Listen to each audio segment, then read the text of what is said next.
வணக்கம்.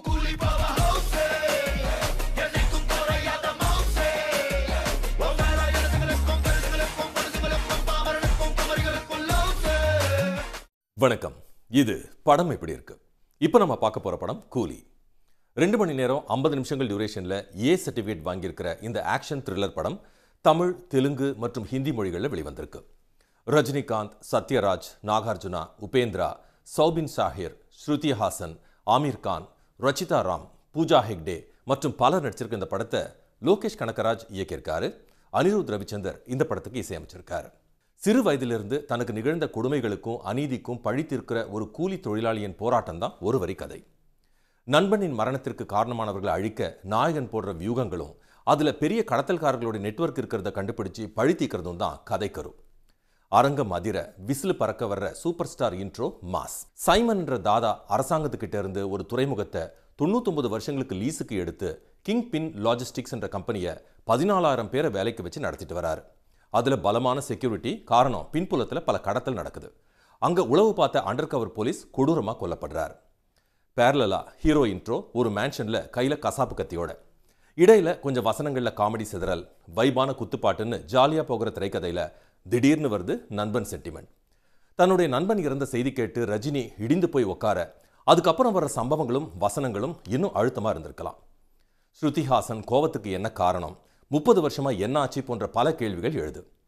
சத்யராஜ் ஒரு விபரீதமான கருவியை கண்டுபிடிக்கிறதும் அதுவே அவருடைய குடும்பத்துக்கு வினையா முடியறதும் அதை ஒரு கதை முடிச்சா போட்டு பிளாஷ்பேக்கை நகர்த்தி இருக்கிறதும் புது சிந்தனை. பல இடங்கள்ல ரஜினி தனக்கான ஸ்டைல வசனம் பேசி ரசிகர்களை குதூகலப்படுத்தியிருக்கார்.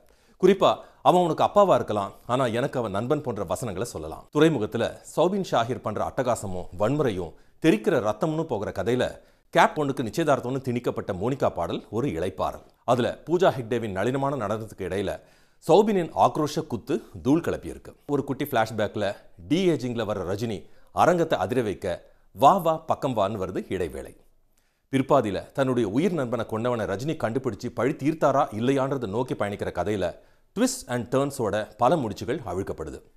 மாசா வர்ற உபேந்திராவுடைய அனல் பறக்கிற கிளைமேக்ஸ் ஆக்ஷன் காட்சிகள் ரசிகர்களை குதூகலப்படுத்த, ஆமீர் கான் பேன் இண்டியா படத்துக்காக நாயோட வந்து நையாண்டி பண்ணிட்டு போறார். லோகேஷ் கனகராஜோடைய பாணி இந்த படத்துல கொஞ்சம் மாறுபட்டு இருக்கு.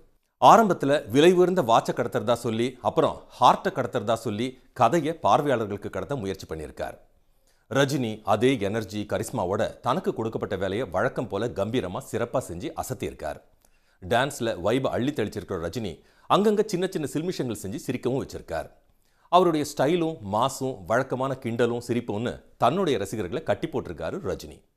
விண்டேஜ் ரஜினி திரையில தோன்றும் போது அரங்கத்தில் ஏற்படுற ஆரவாரம் அவருடைய மேக்னட்டிசத்திற்கு சான்று. சத்யராஜ் ஒரு சில காட்சிகளே வந்தாலும் தன்னுடைய கதாபாத்திரத்துக்கு நியாயம் செஞ்சிருக்கார். மரண விளிம்பிலையும் நையாண்டி செய்ய அவரால் மட்டும்தான் முடியும்.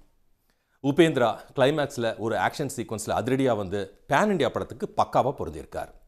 ஆமீர் கான் பாலிவுட் பிசினஸ்க்காக பகிரங்கமா செருகப்பட்டு கதை முடிஞ்சப்புறமா பீடு நடை போட்டு வந்து பீடியை ரசிச்சுட்டு போறார். ஸ்ருதி ஹாசன் சிக்கலான சிச்சுவேஷன்களில் சிக்கி படம் முழுக்க டென்ஷனாகவே நடிச்சிருக்காங்க.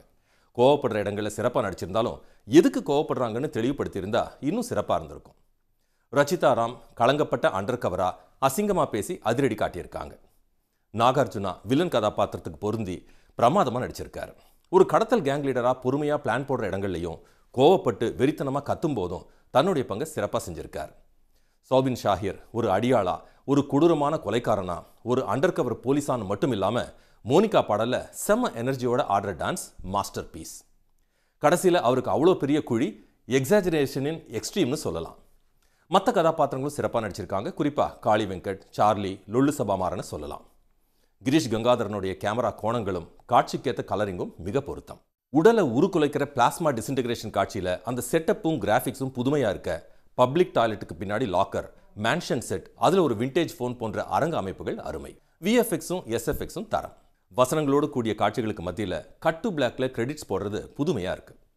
அனிருத் இசையில மோனிகா பவர் ஹவுஸ் பாடல்கள் வழக்கம் போல ஆட்டம் போட வைக்கும்படி இருந்தாலும் சிக்கிட்டு சாங் பேட்டையின் உல்லால பாட்டை ஞாபகப்படுத்துது. பிஜிஎம் அதிரடி காட்சிகளுக்கு அலங்காரமா அமைஞ்சிருக்கு. மொத்தத்துல கதை, திரைக்கதை போன்ற அடிப்படை அம்சங்களை தாண்டி ரஜினின்ற காந்தத்திற்காகவும் தரமான காட்சி அமைப்புகளுக்காகவும் அனிருத்தின் இசைக்காகவும் பார்த்து மகிழலாம். கூலி கரவொலி. மீண்டும் ஒரு விமர்சனத்தில் சந்திக்கும் வரை உங்களிடமிருந்து விடைபெறுவது சுரேஷ்குமார்.